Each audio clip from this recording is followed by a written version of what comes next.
कि भारत के संविधान में जो बाबा साहब अम्बेडकर जी ने कानून बनाए थे, विभाग बना करके आरक्षण के तहत बहुजन समाज के लोगों को नौकरी दी थी, उसे बहुत बारीकी से निजीकरण करके आरक्षण को समाप्त किया जा रहा है।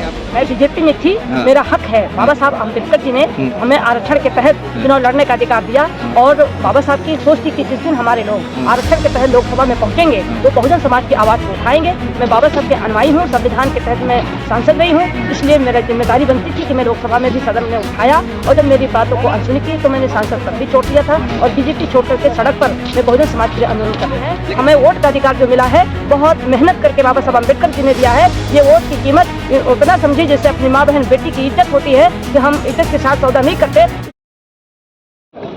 आज तो जिस तरीके से पूरे भारत में बहुजन समाज के लोग आंदोलित हैं, आज विद्युत विभाग का निजीकरण के विरोध में पूरे भारत से आए हुए सभी उन्हें सरकार के खिलाफ धरना प्रदर्शन कर रहे हैं और अपने अधिकारों का मांग कर रहे हैं कि जो निजीकरण किया जा रहा है ये हमारे हक छीने जा रहे हैं, इसे पुनः वापस लिया जाए। इसके समर्थन में मैं जंतर मंतर पर आई थी और निश्चित रूप से पूरे भारत में बहुजन समाज के लोग आंदोलित हैं और मैं बहुजन समाज के आंदोलन के मैं साथ में हूँ, क्योंकि मैं लोकसभा की सांसद रह चुकी हूँ। मुझे पता है कि भारत के संविधान में जो बाबा साहब अम्बेडकर जी ने कानून बनाए थे, विभाग बना करके आरक्षण के तहत बहुजन समाज के लोगों को नौकरी दी थी, उसे बहुत बारीकी से निजीकरण करके आरक्षण को समाप्त किया जा रहा है, जिसको लेकर मैंने लोकसभा में निरंतर आवाज उठाया। 2017 से मैं लगातार आवाज उठा रही हूँ, सड़क से लेकर के सदन तक मैंने आंदोलन किया और आज भी मैं आंदोलित हूँ। लेकिन सरकार तो कह रही है कि भाई बेच नहीं रहे बल्कि लीज पर दे रहे हैं, इससे सुविधाएं बढ़ेंगी, नौकरी बढ़ेगा, रोजगार बढ़ेगा। निजीकरण करके जो अधिकार खत्म किए जा रहे हैं, आरक्षण खत्म किए जा रहे हैं, जिससे आने वाली पीढ़ी का बहुत बड़ा नुकसान होने जा रहा है। जब हमारे लोग सरकारी नौकरी करते थे तो उनको वेतन अच्छी वेतन मिलती थी, जिससे अपने बच्चों को अच्छी शिक्षा दे सकते थे, अच्छा मकान बना सकते थे, अपने बच्चों को अच्छी जगह पहुंचा सकते थे। लेकिन जब निजीकरण हो जाएगा, ठेकेदारी प्रथा हो जाएगी तो हमारे लोगों को नौकरी नहीं मिलेगी, उन्हें नौकरी से वंचित कर दिया जाएगा, रोजगार से वंचित किया जाएगा, तो हमारे बहुजन समाज के लोग गुलाम हो जाएंगे। इस गुलामी से बचने के लिए निरंतर संघर्ष हो रहा है। मैं लोकसभा के अंदर भी लगातार मैं आवाज़ को उठाई हूँ और लोकसभा के बाहर में भी मैं लगातार आंदोलन कर रही हूँ। लेकिन तब तो आप बीजेपी में थी, जब आप आवाज उठा रही थी तब तो बीजेपी में थी आप। मैं बीजेपी में थी, मेरा हक है। बाबा साहब अम्बेडकर जी ने हमें आरक्षण के तहत चुनाव लड़ने का अधिकार दिया और बाबा साहब की एक सोच थी कि जिस दिन हमारे लोग आरक्षण के तहत लोकसभा में पहुंचेंगे तो बहुजन समाज की आवाज को उठाएंगे।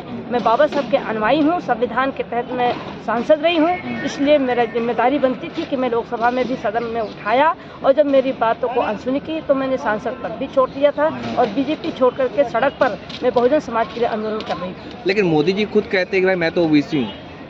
देखिए, हमारे अधिकार, हमारी लड़ाई किसी व्यक्ति से नहीं है, हमारी लड़ाई हमारे अधिकार से है। बाबा साहब ने जो संविधान में हमको अधिकार दिया है कि जितनी जिसकी संख्या भारी उतनी उसकी भागीदारी, तो हम अपने हकदारी की मांग कर रहे हैं, हिस्सेदारी की मांग कर रहे हैं। हमारी व्यक्तिगत लड़ाई किसी से नहीं है। हम 26 नवंबर को संविधान दिवस इसी जगह जंतर मंतर पर हम लोग संविधान दिवस पर्व दिवस के रूप में मनाने के लिए जा रहे हैं। मैं आपके चैनल के माध्यम से भी अपील करूंगी कि 26 नवंबर को संविधान दिवस पर्व दिवस के रूप में जंतर मंतर पर आप लोग आए और कार्यक्रम को सफल बनाएं। मैम, आप ठेका प्रथा की बात कर रही हैं, तो सेना में भी 4 साल की नौकरी आ रही है, आप लोग ठेका प्रथा बोले, लेकिन सरकार तो कह रही है कि भाई ये बहुत अच्छी योजना है, देश के युवाओं को देशभक्ति का पाठ पढ़ाएगा और लोग आगे बढ़ेंगे।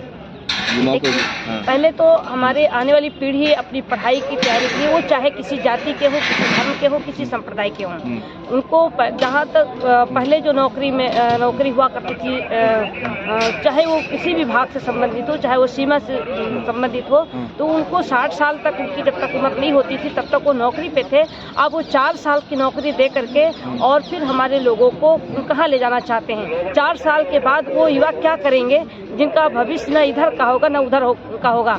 जिस तरीके से सरकारी नौकरी की सीमा थी उस तक अगर करते तो कम से कम उसका जीवन पार हो जाता, उसके बेटे अच्छे पदों पढ़ लिख करके वो भी आगे बढ़ जाते, उसका परिवार अच्छा से चलता। लेकिन 4 साल की नौकरी करके फिर 4 साल के बाद वो घर वापस आएगा तो वो क्या करेगा। मैम, बीजेपी हर चीज़ को चुनावी जीत से जोड़ती है। वो कहते हैं कि इतने आंदोलन होने के बाद भी हमारी जीत, हम जीतते जा रहे हैं हर राज्यों में, तो इससे साफ है कि जनता उनके साथ है।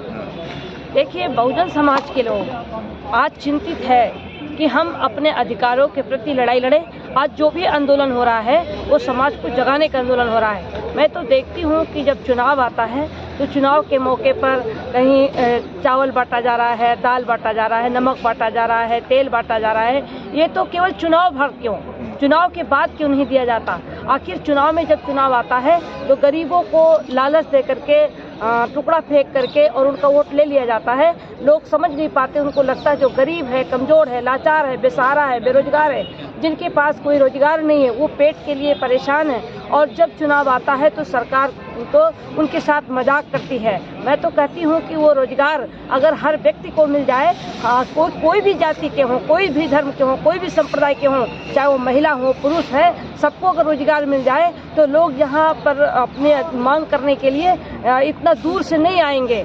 लोग अपने घर पे उनको सम्मान के साथ सपोर्ट करेंगे। लेकिन जब उनका हक नहीं मिलेगा, अधिकार नहीं मिलेगा, तो निश्चित रूप से वो आंदोलन करेंगे, सड़क पर उतरेंगे, अपने अधिकार की मांग करेंगे।